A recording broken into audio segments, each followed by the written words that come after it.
நான் working போய்க்கிட்டுருக்கேன், college போயிட்டுருக்கேன், school போய்க்கிட்டுருக்கேன். என்னால வந்து வீக்லி ட்வைஸு அப்படிலாம் ஹேர் பேக் போட முடியாது. வாரத்துக்கு ஒரு தடவ தான் என்னால போட முடியும். அந்த ஒரு பேக்ல எனக்கு வந்து எல்லா ரிசல்ட்டும் கிடைக்கணும் அப்படின்னு நினைக்கிறவங்களுக்கான ஒரு பெஸ்ட்டு பேக் தான் இது. இந்த ஒரு பேக்க மட்டுமே நீங்க வீக்லி ஒன்ஸ்ன்னு உங்களுக்கு எப்ப லீவு கிடைக்குதோ அந்த டைம்ல வந்து நீங்க ட்ரை பண்ணீங்கன்னா, உங்க ஹேர் ப்ராப்ளம் எல்லாத்தையுமே க்யூர் பண்ணிடும். உங்க ஹேரையும் ஹெல்த்தி ஹேரா மாத்திடும். நல்ல ஹேர் குரோத்து குடுக்கக்கூடிய ஒரு பெஸ்ட்டு பேக் இது. Hi friends, welcome to Mullai channel. எல்லாரும் எப்படி இருக்கீங்க?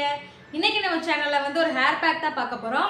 அந்த ஹேர் பேக்கோட பெனிஃபிட் என்ன அப்படின்னு பார்த்தீங்கன்னா, இப்போ நிறைய பேருக்கு வாரத்துக்கு 2 தடவை வந்து ஹேர் பேக் போட முடியாது. அவங்க வந்து பார்த்தீங்கன்னா வேலைக்கு போயிட்டு இருப்பாங்க, ஸ்கூலுக்கு போயிட்டு இருப்பாங்க, காலேஜ் எல்லாம் போயிட்டு இருப்பாங்க.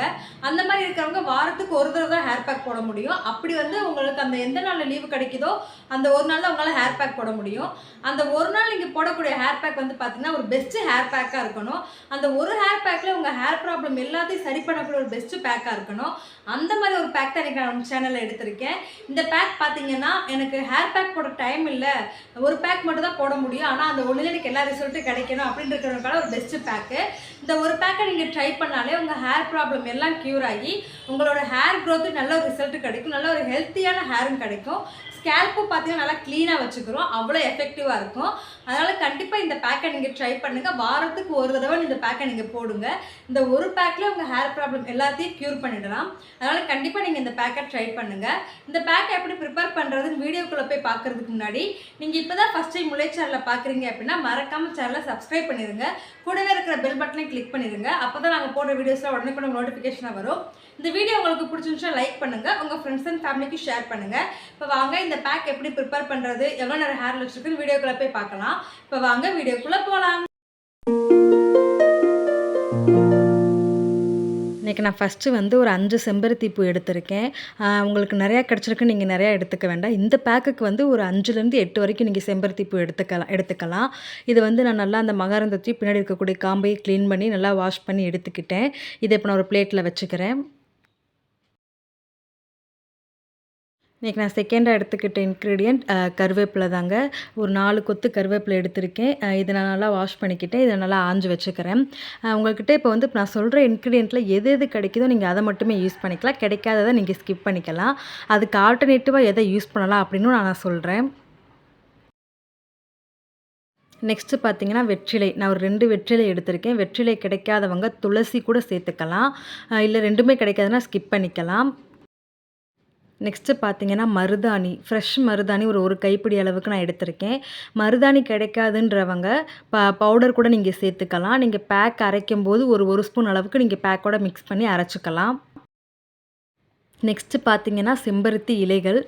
இப்போ செம்பருத்தி பூ இலை கிடைக்காதவங்க இதுக்கு பதிலாக நீங்கள் முருங்கைக்கீரை கூட சேர்த்துக்கலாம். நெக்ஸ்ட்டு பார்த்தீங்கன்னா தேங்காய் ஒரு 5 பல் அளவுக்கு நான் எடுத்திருக்கேன். தேங்காய் வந்து ஸ்கிப் பண்ண வேண்டாம். நீங்கள் கண்டிப்பாக தேங்காய் பால், தேங்காய் நம்ம சேர்த்துக்கணும். அது எதுக்குன்னு நான் லாஸ்ட்டாக சொல்கிறேன். நெக்ஸ்ட்டு பார்த்தீங்கன்னா ஒரு ஃப்ரெஷ் ஆலோவேரா எடுத்திருக்கேன். ஃப்ரெஷ் ஆலோவேரா கிடைக்காதவங்க ஆலோவேரா ஜெல் கூட நீங்கள் யூஸ் பண்ணிக்கலாம். இவ்வளோ தான் நம்ம மொத்த இன்க்ரீடியன்ட். இப்போ இது எல்லாத்தையும் நம்ம ஒரு மிக்ஸி ஜாரில் மாற்றிக்கலாம். இதில் நான் முன்னாடியே சொன்ன மாதிரி செம்பருத்தி பூ இலை கிடைக்காதவங்க முருங்கைக்கீரை சேர்த்துக்கோங்க. கருவேப்பிலை கண்டிப்பாக சேர்த்துக்கோங்க. நெக்ஸ்ட்டு வெற்றிலைக்கு பதிலாக நீங்கள் துளசி இலை கூட சேர்த்துக்கலாம். 2மே கிடைக்காட்டி நீங்கள் ஸ்கிப் பண்ணிக்கலாம். அடுத்து பார்த்திங்கன்னா தேங்காய் எதுக்காக நான் சேர்க்கணும் அப்படின்னு சொன்னால், நம்ம வெறும் இலைகளாக சேர்த்துருக்கும் போது இந்த பேக் வந்து சில நேரம் நம்ம ஹேரை வந்து ட்ரை ஆக்கலாம். அதனால் நம்ம வந்து தேங்காய் பாலோ இல்லை நீங்கள் ஃப்ரெஷ்ஷு மில்க் இருக்குது இல்லையா, அந்த இது கூட சேர்த்துக்கிட்டிங்கன்னா நம்ம ஹேரை வந்து ட்ரைனஸ்லேருந்து காப்பாற்றும். அதனால் நீங்கள் கோகோனட் மில்க்கோ இல்லைன்னா ரா மில்க் நம்ம குடிப்போம் இல்லையா பசும்பால், அது கூட நீங்கள் சேர்த்துக்கலாம். நான் தேங்காவை பீஸாக கட் பண்ணி சேர்த்துருக்கேன். நம்ம வந்து பேக்கை ஃபில்ட்ரு பண்ணி தான் தேய்க்க போகிறோம். அதனால தான் நான் வந்து தேங்காவை வந்து முழுசாகவே சேர்த்துருக்கேன். இந்த பேக்கை கண்டிப்பாக நம்ம ஃபில்ட்ரு பண்ணி தான் யூஸ் பண்ணி ஆகணும். இப்போ இதெல்லாத்தையும் அரைச்சிட்டு வந்துடலாம். இப்போ பார்த்தீங்கன்னா நான் நல்லா அரைச்சிட்டு வந்துட்டு நான் எக்ஸ்ட்ரா தண்ணி எதுவுமே சேர்க்கலை. நம்ம சேர்த்துருக்கிற ஆலோவேரா ஜெல் மட்டும்தான். இப்போ இதை வந்து நம்ம ஃபில்ட்ரு பண்ணிக்கலாம். நீங்கள் எக்ஸ்ட்ரா தண்ணி சேர்த்திங்கன்னா பேக் வந்து ரொம்ப தண்ணியாக மாறிடும். அதனால் நம்ம தண்ணியே சேர்க்க வேணாம். நம்ம சேர்த்துருக்கிற இன்க்ரீடியன்ட் இருக்கக்கூடிய தண்ணியே நமக்கு வந்து கிடைக்கும். இன்னொன்று பார்த்திங்கன்னா தேங்காயில் இருக்கக்கூடிய பால் கிடைக்கும். ஆலோவேரா சேர்த்துருந்தோம் இல்லையா, அதுவும் நமக்கு கிடைக்கும். ஆலோவேரா கிடைக்காதவங்க, ஃப்ரெஷ் ஆலோவேரா கிடைக்காதவங்க இந்த மாதிரி பேக்கை ஃபில்ட்ரு பண்ணதுக்கப்புறம் நீங்கள் வந்து ஒரு 2 ஸ்பூன் அளவுக்கு ஆலோவேரா ஜெல் சேர்த்துக்கலாம். ஆலோவேரா வந்து ஃப்ரெஷ் ஆலோவேரா சேர்க்காதவங்க ஒரு சும்மா ஒரு 1/4 டம்ளர் அளவுக்கு நீங்கள் தண்ணி சேர்த்துக்கலாம். ரொம்ப தண்ணி சேர்த்துறாதீங்க. இப்போ பார்த்தீங்கன்னா ஃபில்டர் பண்ணியாச்சு. நம்ம பேக் ரெடி ஆயிடுச்சு. ஹேரில் அப்ளை பண்ண ஸ்டார்ட் பண்ணிடலாம். இப்போ பார்த்தீங்கன்னா, ஹேரில் அப்ளை பண்ணுறதுக்கு முன்னாடி ஹேர்லேயே ஸ்கேல்ப்லேயே ஆயில் அப்ளை பண்ணிக்கலாம். இன்றைக்கி நான் பேக்கில் எந்த ஆயிலுமே நான் மிக்ஸ் பண்ணல. ஏன்னு கேட்டிங்கன்னா, நம்ம தேங்காய் மிக்ஸ் பண்ணியிருக்கோம் இல்லையா? தேங்காய் பாலே நமக்கு வந்து ஆயில் செக்ரேட் ஆகும். அதனால் நம்ம வந்து இதில் ஆயில் சேர்க்க தேவையில்லை. இப்போ இந்த ஒரு பேக்கே பார்த்தீங்கன்னா, உங்களோட ஹேர் ப்ராப்ளம் எல்லாத்துக்கும் நல்ல சொல்யூஷன் கொடுக்கும். நான் சேர்த்துருக்கிற இன்க்ரீடியண்ட்டை தவிர வேறு இன்க்ரீடியண்ட் உங்களுக்கு கிடைக்கிது அப்படின்னாலும் நீங்கள் அதை சேர்த்துக்கலாம். இப்போ உதாரணத்துக்கு பார்த்தீங்கன்னா, உங்களுக்கு முருங்கைக்கீரை கிடைச்சாலும் நீங்கள் அதையும் இது கூட சேர்த்துக்கலாம். இல்லைனா துளசி சேர்த்துக்கலாம். சின்ன வெங்காயம் சேர்த்துக்கலாம். இல்லாட்டி நீங்கள் உங்களுக்கு என்ன கிடைக்குதோ கரிசலாங்கண்ணி கிடைச்சாலும் சேர்த்துக்கலாம். இந்த மாதிரி நம்ம தலைக்கு யூஸ் பண்ணக்கூடிய இலைகள் வேறு எது கிடைக்குதோ நீங்கள் தாராளமாக சேர்த்துக்கலாம். இதில் கிடைக்காத இலைகள் நீங்கள் ஸ்கிப் பண்ணிக்கலாம். அதுக்கு ஆல்டர்னேட்டிவாக நான் சொன்னதை கூட நீங்கள் யூஸ் பண்ணுங்கள். இப்போ வந்து பார்த்திங்கன்னா இது ஹேர்லேயும் ஸ்கேல்ப்லேயும் ஃபுல்லாக அப்ளை பண்ணிவிட்டு ஜென்டலாக ஒரு மசாஜ் மாதிரி பண்ணிக்கிருவோம். இது கண்டிப்பாக நம்ம ஆயில் யூஸ் பண்ணிட்டு தான் நம்ம ஹேரில் அப்ளை பண்ணணும். ஏன்னா நம்ம வெறும் இலைகளாக சேர்த்துருக்கோம் இல்லையா? அதனால் கொஞ்சம் ஹேரை வந்து ட்ரை ஆக்கலாம். அதுக்காக நம்ம தேங்காயும் சேர்த்துருக்கோம். இருந்தாலும் நீங்கள் ஹேரில் தான் நம்ம அந்த பேக்கை அப்ளை பண்ணணும். முக்கியமாக ஸ்ப்ளிட் எண்ட்ஸ் வரும் இல்லையா? முடியோட எண்ட் பார்ட்டு கீழே இருக்கக்கூடிய இடத்துக்கு நல்லா அப்ளை பண்ணிவிட்டு ஜென்ரலாக ஒரு மசாஜ் பண்ணிட்டு ஒரு கொண்டை மாதிரி போட்டுக்கோங்க. கொண்டை போட்டுட்டு உங்கள்கிட்ட ஷவர் கேப்போ இல்லை ஒரு கவர் இருந்தால் கூட யூஸ் பண்ணி நீங்கள் வந்து கவர் பண்ணிக்கோங்க. இல்லாட்டி அந்த இது லிக்விடாக கொஞ்சம் ஒழுகுற மாதிரியே இருக்கும். அதனால் நீங்கள் வந்து அப்படி பண்ணிக்கலாம். ஒரு 30 மினிட்ஸ் வரைக்கும் நம்ம வச்சுட்டு ஹேரை நீங்கள் யூஸ் பண்ணுற ஷாம்பு இல்லாட்டி ஷேக்காக யூஸ் பண்ணி ஹேரை வாஷ் பண்ணிக்கலாம். நான் ஹேரை வாஷ் பண்ணிட்டு வந்துட்டு உங்களுக்கு காட்டுறேன். இப்போ பார்த்தீங்கன்னா நான் ஹேரை வாஷ் பண்ணிவிட்டு பாருங்கள் எவ்வளோ சாஃப்டாக ஹேரும் நல்லா திக்காக தெரியுதுன்னு. நீங்களும் கண்டிப்பாக இந்த பேக்கை எனக்கு 1 டே தான் டைம் இருக்குது அப்படின்றவங்க இந்த பேக்கை தாராளமாக ட்ரை பண்ணுங்கள்.